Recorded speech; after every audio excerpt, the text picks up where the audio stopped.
Hello everyone, welcome to my channel. Today I have come with a topic that is WAC.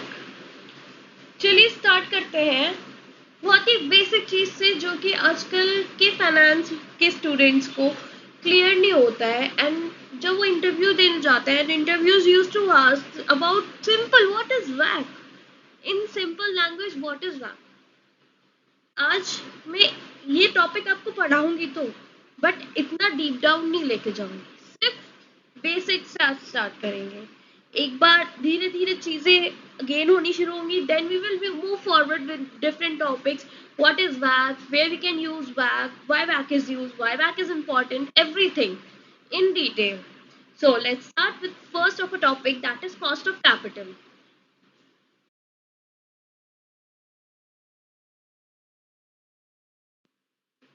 मैंने ये सारी PPTs आप लोग के लिए लगाई है ताकि आप एक बार रीड कर सको। ठीक है, अब हम आगे मूव करते हैं। What is cost of capital, हम ये क्यों पढ़ रहे हैं। बेसिकली एक छोटा सा आपको आइडिया देने के लिए कि कॉस्ट ऑफ कैपिटल होता क्या है, हम इसको इसमें होता क्या है, कैसे यूज करते हैं और इसको वैट से क्या रिलेशन है। ठीक है, तो basically the cost of capital ये जो लिखा है वो आप लोग खुद पढ़ लेना, या मैं एक एक लाइन रीड करके आपको समझाऊं तो इस बेटर कि मैं आपको एक शॉर्ट में आपको समझा दूं। तो कॉस्ट ऑफ कैपिटल मतलब मैंने तो आपको बताया कि बेसिक सिंपल फ्लो में हमें चलना है।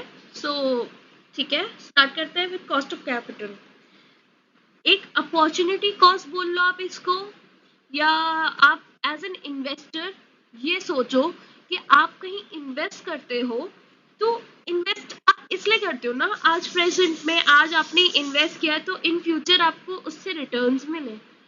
तो वही होती है एक अपॉर्चुनिटी कॉस्ट कि आपको एक कॉस्ट चाहिए, एक प्रॉफिट चाहिए आपको अपने लिए।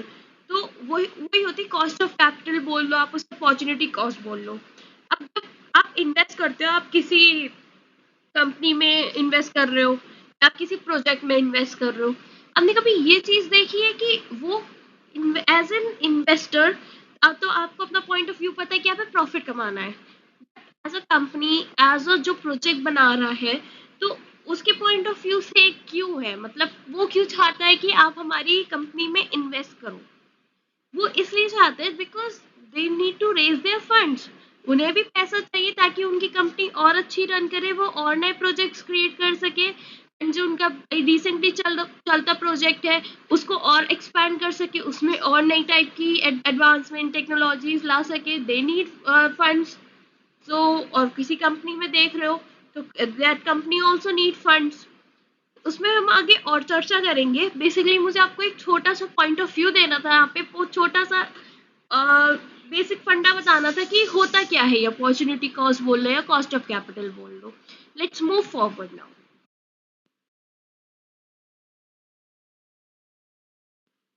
हम मूव ऑन करते हैं। हम इसमें देखते हैं कि सबसे इम्पोर्टेंट चीज कि कॉस्ट ऑफ कैपिटल को ना दो ब्रॉड क्लासिफिकेशंस में डिवाइड किया गया है। पहला है आपका कॉस्ट ऑफ इक्विटी कैपिटल और सेकंड है आपका कॉस्ट ऑफ डेट कैपिटल। तो cost of equity capital basically आपका बताता है कि आपने जो फंड इन्वेस्ट किए हैं उस पे जो रेट ऑफ रिटर्न्स आ रहे हैं वो रेफर करता है कॉस्ट ऑफ इक्विटी कैपिटल को। कॉस्ट ऑफ डेट कैपिटल हम बोल सकते हैं कि आपने किसी भी लाइबिलिटीज या बॉन्ड्स में इन्वेस्टमेंट करी है, उस पे आप कुछ अमाउंट ऑफ इंटरेस्ट भी देते होंगे। तो उसमें से अगर हम टैक्स रेट एंड एक्सपेंस वगैरह देखा जाए हटा दे तो उसमें कॉस्ट ऑफ डेट कैपिटल को रेफर करता है। तो कॉस्ट ऑफ इक्विटी कैपिटल और कॉस्ट ऑफ डेट कैपिटल के भी अपने मेजर करने के फॉर्मूलेज है। इधर तो जैसे risk free rate plus beta, market risk premium और रिस्क फ्री रेट। तो रिस्क फ्री रेट बेसिकली आपका जो बताता है कि सपोज आपने कुछ अमाउंट एक्स अमाउंट आपने इन्वेस्ट किया है और उस एक्स अमाउंट में से आपको पता है कि 40% या 50% अमाउंट जो है वो आपको वापस मिलेगा ही मिलेगा, that is the risk free rate, कि उसमें कोई रिस्क नहीं है। बीटा जो होता है, beta basically tells about the volatility, या इसको सिस्टमैटिक रिस्क भी बोल सकते हैं, जो कि आपका बताता है कि इस शेयर में इन्वेस्ट करने से, इस प्रोजेक्ट में इन्वेस्ट करने पे कितना रिस्क है।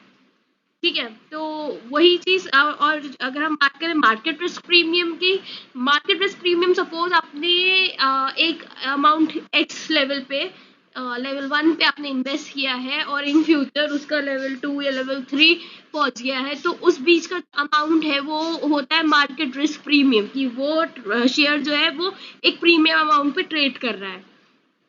ठीक है, ऐसी अगर हम बात करें कॉस्ट ऑफ डेट कैपिटल की, तो उसमें वही है कि हमने कुछ इंटरेस्ट रेट है, उसमें से हमने टैक्स रेट जो है उसको माइनस करके जो हमारा रेफर कर रहा है वो डेट कैपिटल रेफर कर रहा है। Let's move forward.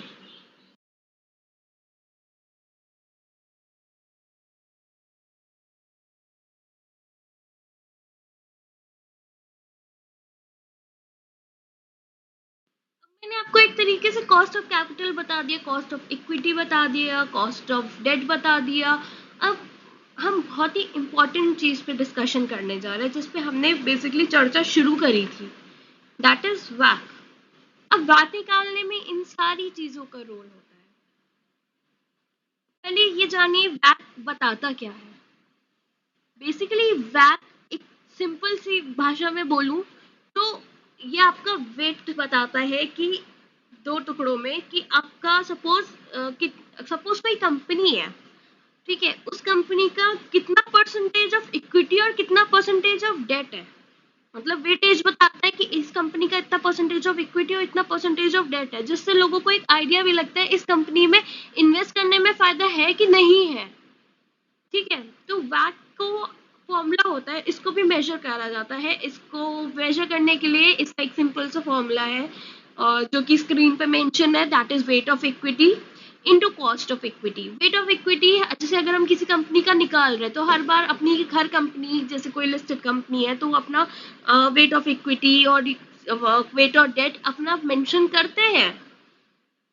तो weight of equity into cost of equity सब कुछ आपको मिलेगा। बेसिकली हमें ये निकाल के, मैंने आपको बेसिक बताया है कि वैक होता क्या है। अब मैं डीप डिटेल में जाऊंगी, आपको कंफ्यूजन होगा, इसलिए इस टाइम अभी weightage average cost of capital आप ऐसे ही समझो। और कोई भी डाउट है कमेंट सेक्शन में बताओ। ये फॉर्मूला आप एक बार देख लो, कोई डाउट है इसमें क्या चीज नहीं समझ में आई, वो सब मुझे आप कमेंट सेक्शन पे बताओ।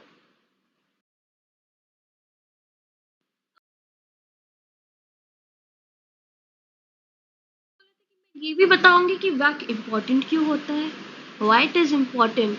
मतलब हर कंपनी को ज़रूरी होता है, एक इम्पॉर्टेंट होता है कि वो अपनी कंपनी का weighted average cost of capital जाने, ताकि वो अपने एक्सपेंसेस को गॉज कर सकेगी, बढ़ा सकेगी, फंड कर सकेगी और फ्यूचर प्रोजेक्ट्स को, एज एक्सप्लेन्ड यू बिफोर। ठीक है, तो जितना कम होगा ना कंपनी का वैट, उतना उसको चीपर, मतलब बेसिकली चीपर पड़ेगा उसके नए प्रोजेक्ट्स को इम्प्लीमेंट करना, उसको और सस्ता पड़ेगा। ठीक है, इसलिए एक तरीके से जरूरी होता है और हर कंपनी अपना वैट निकालती ही निकालती है।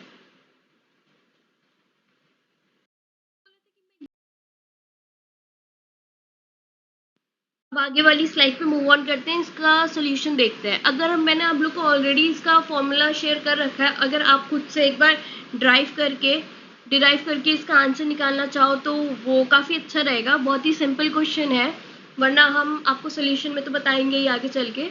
आप चाहो तो थोड़ी देर का पॉज ले लो इस वीडियो का और सॉल्यूशन डिराइव कर लो, देन उसको आप अपने आंसर्स के साथ मैच कर लीजिएगा। Let's move forward. And I know जिसको जितना डाउट होगा ना, वो शायद यहाँ तक सॉल्व हो जाना चाहिए, क्योंकि मैंने इस बार बहुत ही बेसिक से शुरू करी हैं चीज़ें।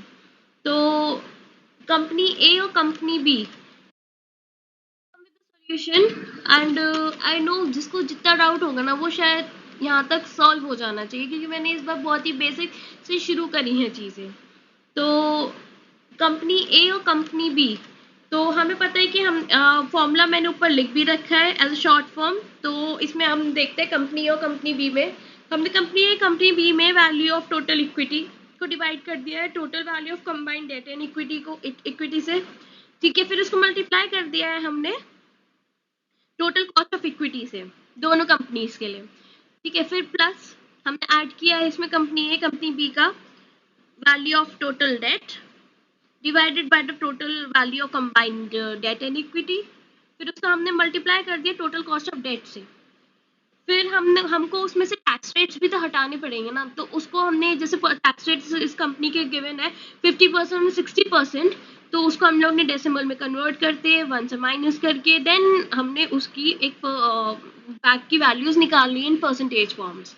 सो आप मुझे कमेंट सेक्शन में बताओ कि हम किस कंपनी में इन्वेस्ट कर सकते हैं, हमारे लिए क्या, कौन सी कंपनी बेटर है इन्वेस्ट करना, जो कंपनी हमारे लिए सोच सकते हैं कि वो अपने फ्यूचर प्रोजेक्ट्स में भी उनके लिए काफ़ी बेनिफिशियल होगा। तो अगर वो बेनिफिशियल होगा, कौन सी कंपनी सही है, कंपनी ए या कंपनी बी, हम किस कंपनी में इन्वेस्ट करें। तो I am waiting for your comments on the comment section, whether go for company A or whether go for company B. Thank you. Let's over this topic here. And still, if you need any doubt, if you have any doubt, please ask me on the comment section. Thank you.